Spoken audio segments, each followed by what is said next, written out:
Gold, trusted gold buyers. మీరు తాకట్టు పెట్టిన బంగారాన్ని విడిపించి ఈ రోజు ఉన్న మార్కెట్ ధరకు కొనబడను.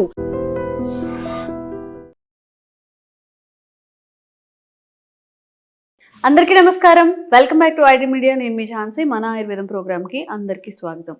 సో కాన్స్టిపేషన్ ప్రాబ్లమ్స్, ఈ మలబద్ధక సమస్యలతో బాధపడే వాళ్ళు కొంతమంది మెడికేషన్ తీసుకోవడానికి ఇబ్బంది పడుతూ ఉంటారు. సో వాళ్ళకి టాబ్లెట్స్ ద్వారా కాకుండా మన ఇంట్లో ఫైబర్ ఫుడ్ తినండి అని చెప్తూ ఉంటారు కదా. మరి ఫైబర్ ఇంటేక్ ఎక్కువగా తీసుకుంటే మలబద్ధక సమస్యలు ఏమైనా తగ్గే ఛాన్సెస్ ఉంటాయి. ఈ ఫైబర్ అంటున్నాం. అసలు ఈ ఫైబర్ కంటెంట్ అనేది ఎందులో ఉంటుంది, పూర్తి ఇన్ఫర్మేషన్ తెలుసుకుందాం. ప్రస్తుతం అంతా ఉన్నారు 35 ఏళ్లకు పైగా ఆయుర్వేద వైద్యంలో ఆయుర్వేద వైద్య సేవలను అందిస్తున్న చిటిపొట్ల మధుసూదన్ శర్మ గారు. మాట్లాడేద్దాం. నమస్తే సార్. నమస్తే. సార్, నిజంగా ఫైబర్ కంటెంట్తో మనం మలబద్ధక సమస్యని నివారించవచ్చా? ఈరోజు డౌట్ ఇది. నిజంగా అసలు మలబద్ధకానికి కారణమే ఫైబర్ రహితమైనటువంటి, ఫైబర్ తక్కువ ఉన్నటువంటి ఆహారం తీసుకోవడం అమ్మా.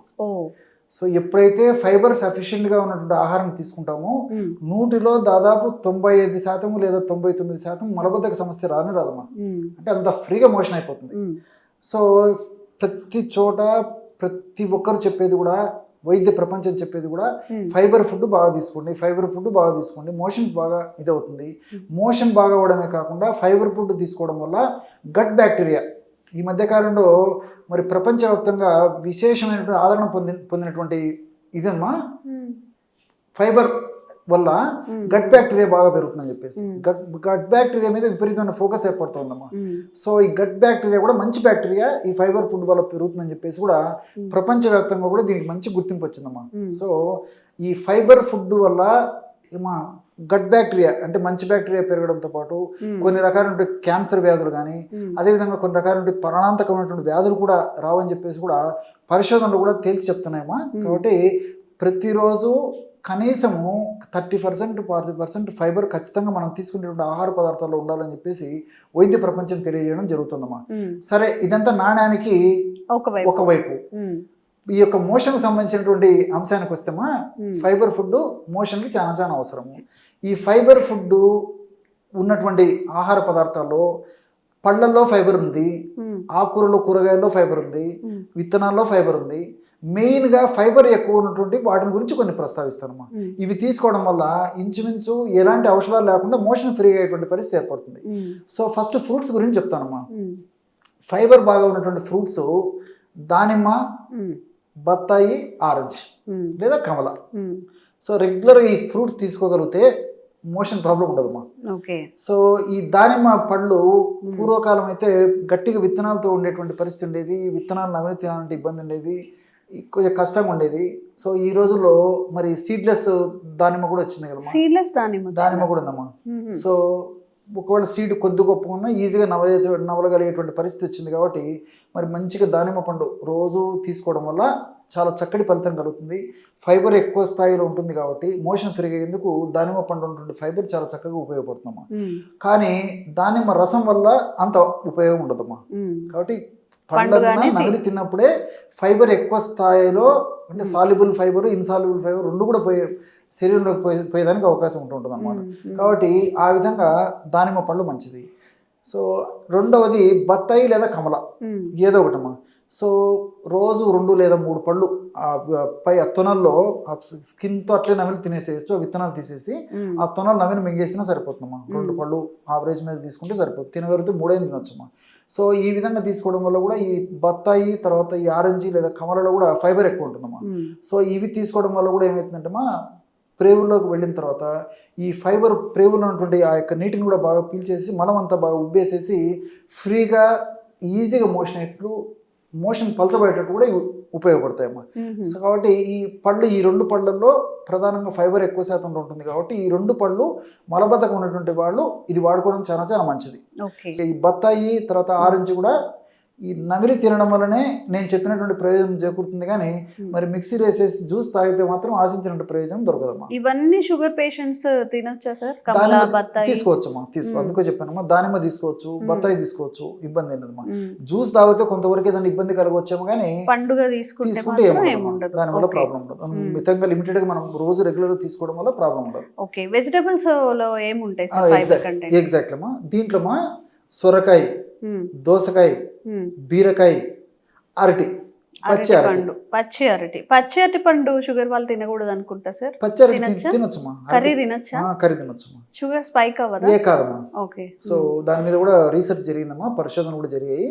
అరటి పండు అయితే షుగర్ హైక్ అవుతుంది కానీ సో ఈ అరటి కాయ వల్ల ఇబ్బంది ఉండదమ్మా, షుగర్ లెవెల్స్ పెరగవమ్మా. దాంట్లో ఉన్నటువంటి కొన్ని పదార్థాలు షుగర్ను త్వరగా బ్లడ్లో కలవకుండా కంట్రోల్ చేసేటువంటి మెకానిజము ప్రకృతి మాత ఆ అరటికాయలు నిక్షిప్తీకరించి మనకు ప్రసాదించడం జరిగిందమ్మా.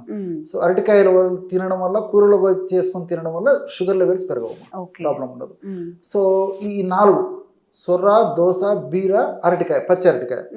సో ఈ 4 రోజు 2-3 వాడుకోవచ్చు, రోజు వాడుకోగలిగితే 4 వాడుకోవచ్చు, లేకపోతే ఏది దొరికితే వాడుకోవచ్చు. ఎక్కువ ప్రమాణంలో వాడుకుంటే సరిపోతుందమ్మా. సో ఈ బీరకాయ కూడా మరీ ముదిరినది అయితే పైన కొద్దిగా చెక్కు తీసేసి కూరలాగా చేసుకొని వాడుకోవచ్చు. లేత బీరకాయ అయితే అలాగే తరిగేసేసి కట్ చేసేసుకొని వాడుకుంటే సరిపోతుందమ్మా. చెక్కు చాలా ముఖ్యమమ్మా, పైన చెక్కు తీయకుండానే తినాలి. ముదిరినది అయితే కాస్త చెక్కు తీసేయచ్చు, లేకపోతే మాత్రం అలాగే తినడం, వండుకొని తినడం మంచిది. మొత్తం అదే పైన తోలంతా ఉంచేస్తే అట్లా చేసుకొని తినాలమ్మా, అందులో ఫైబర్ ఎక్కువ ఉంటుంది అనమాట. అదే విధంగా మనం ఏం చేస్తాం, మొత్తం పీల్ చేసేసి చక్కగా కడిగేసి ముక్కలు చేసుకుంటాం. అంటే మొత్తం తీయలేకపోయినా జస్ట్ ఆ గంపుల వరకు తీసేసి కొంచెం కొంచెం ఉంచుకున్నా సరిపోతుంది. ముదిరిన వాటికి అయితే అలాగే చేసుకోవచ్చు, నేత అయితే అలాగే కట్ చేసుకుని వాడుకుంటే సరిపోతుంది. అదే విధంగా ఇప్పుడు దోసకాయను కూడా అలాగే కట్ చేసేసుకొని వండుకొని తీసుకోవచ్చు. సో ఈ పద్ధతిలో సొరకాయ కూడా అంతేమ్మా. సొరకాయ మొదటి చెక్క మరీ ముదిరిపోతే కాస్త పైది కట్ చేయొచ్చు, కానీ లేతగా ఉన్నటువంటిది అయితే సొరకాయను అదే పైన స్కిన్ కట్ చేయకుండా అలాగే ముక్కలు చేసుకొని వండుకుంటే సరిపోతుందమ్మా. సో ఈ విధంగా చేయొచ్చు. అదేవిధంగా పచ్చి అరటికాయమ్మా, అరటికాయను కూడా పైన స్కిన్ ఇది కాకుండా చాలా మంది ఏం చేస్తారంటే అరటికాయ మనం కట్ చేసినప్పుడు పైన స్కిన్ తీసేసి లోపల ముక్కలు వాడుకుంటారు జనరల్గా. కొంతమంది అయితే విత్ తొక్కతో కూడా వాడుకుంటారమ్మా. తొక్కతో వాడుకోవాలమ్మా. కట్ చేసేసి తొక్కతో సహా కర్రీలో వేయాలా? కర్రీలో వేయాలి, తొక్కతో సహా తినాలమ్మా. లేదమ్మా మరి ముదిరినవి అయితే తెలిసిపోతుంది కదమ్మా, ముదిరినవి పైన కాస్త కట్ చేసేస్తే సరిపోతుంది. సో ఆ విధంగా చేసుకుని కూరలుగా చేసుకొని తీసుకోవడం వల్ల కూడా ఫైబర్ విపరీతంగా పెరిగిపోతుందమ్మా. సో ఈ ఫైబర్ ఎక్కువగా ఉన్న ఆహారం తీసుకోవడం వల్ల కేవలం మోషన్ ఫ్రీగా అవ్వడమే కాకుండా నేను చెప్పినట్లు అనేక వ్యాధులు రాకుండా ఉంటాయి. గట్ బ్యాక్టీరియా కూడా బాగా వృద్ధి చెందుతుందమ్మా. ప్రేగుల్లో గట్ బ్యాక్టీరియా చాలా చాలా ముఖ్యం. ఎంత ఎక్కువగా గట్ బ్యాక్టీరియా, మంచి బ్యాక్టీరియా ఉంటుందో ప్రేగుల్లో అంత ఆరోగ్యం మనకు చేకూరుతున్నామా. సో ఇవన్నీ కూడా మరి మనం వాడుకునేది ఈ పర్పస్ కు వాడుకున్నప్పటికీ సైడ్ గా అనేక రకాల బెనిఫిట్స్ ఉంటాయి అమ్మా. అదే విధంగా సీడ్స్ అమ్మా, విత్తనాల గురించి మనం ఆలోచించినట్లయితే ఈ రోజుల్లో చాలా పాపులర్ అయిపోయినటువంటి విత్తనాలు చియా సీడ్స్. పల్లెల్లో, గ్రామ ప్రాంతాల్లో ప్రజలు కూడా తెలిసిపోయిందమ్మా చియా సీడ్స్. సో ఈ చియా సీడ్స్ లో విపరీతంగా ఫైబర్ ఉంటుందమ్మా. సో ఈ చియా సీడ్స్ను కూడా రోజు ఒక్కసారమ్మా ఒక 2 స్పూన్లు నీళ్ళల్లో ఒక 15 మినిట్స్ నానబెట్టేసేసి 2 టీ స్పూన్లు ఆ చియా సీడ్స్ని మనము ఈ మిల్క్ షేకులో కానీ, లేకపోతే ఈ ఏదైనా ఈ సలాడ్స్లో కానీ, లేకపోతే మనం తీసుకునేటువంటి ఆహార పదార్థాల్లో, వంటకాలు దేంట్లోనే కలిపి తీసుకోవచ్చు. తర్వాత ఈ రోటీ ఇందులో దాంట్లో కూడా ఏదైనా కావాలంటే కొంచెం మిగతా ఈ కూరలో కలిపేసి తీసుకోవచ్చు.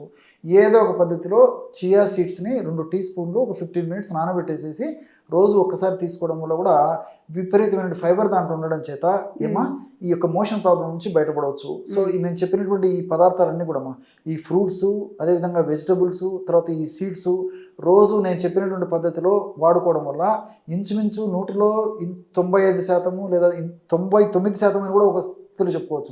వేరే మెడిసిన్స్ కూడా అవసరం ఉండదు. కాల విరేచనం, మోషన్ బాగా ఫ్రీగా అయిపోతుంది. దీనివల్ల మరి అన్ని మనకు సైడ్ బెనిఫిట్స్ ఉంటాయి, ఎలాంటి సైడ్ ఎఫెక్ట్స్ ఉండవు.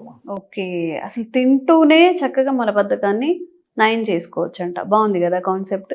ఫైబర్ అంటే మనకి ఎంతసేపు పొట్టు ధాన్యాలు అంటే పాలిష్డ్ రైస్ కాకుండా ముడి బియ్యం తినండి అని చెప్తుంటారు. ముడి బియ్యం మాత్రమే కాకుండా ఫ్రూట్స్లో ఉన్నాయి, వెజిటేబుల్స్లో ఉన్నాయి, సార్ చెప్పినట్టు చిరుధాన్యాలు ప్లస్ సీడ్స్ అందులో కూడా ఉన్నాయి. కాబట్టి ఇంటేక్ చేసుకోండి, తప్పకుండా మంచి రిజల్ట్ అనేది ఉంటుంది.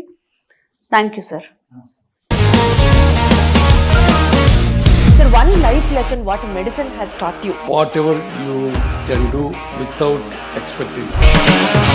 బట్ ఐ రియలీ బిలీవ్ మన పాజిటివ్ యాటిట్యూడ్ ఉంటేనే మనం ఏదైనా సాధించగలం. గట్ని మనం కరెక్ట్గా డీల్ చేసినట్లయితే అది మనకి పాజిటివ్ హార్మోన్స్ని రిలీజ్ చేస్తుంది. షుగర్ వచ్చిన వాళ్ళ పరిస్థితి ఏంటి? పొట్ట దగ్గర పెరిగితే దాన్ని ఆండ్రాయిడ్ అంటారు, ఆండ్రాయిడ్ ఫోన్ కదా. అసలు థాట్స్ ఎందుకు వస్తాయి? బ్రెయిన్ డెడ్ అంటే దానికి ప్రపంచం అంతా కూడా కొన్ని నిర్దిష్టమైనటువంటి లక్షణాలు ఉంటాయి. మానసికంగా ధైర్యంగా ఉంటే క్యాన్సర్ జయించవచ్చు. You are a doctor for a cause sir, అంతే. వాళ్ళకి వచ్చిన ఆదాయం కాకుండా ఫ్రీ సర్వీస్ ఎంతమందికో చేస్తారు.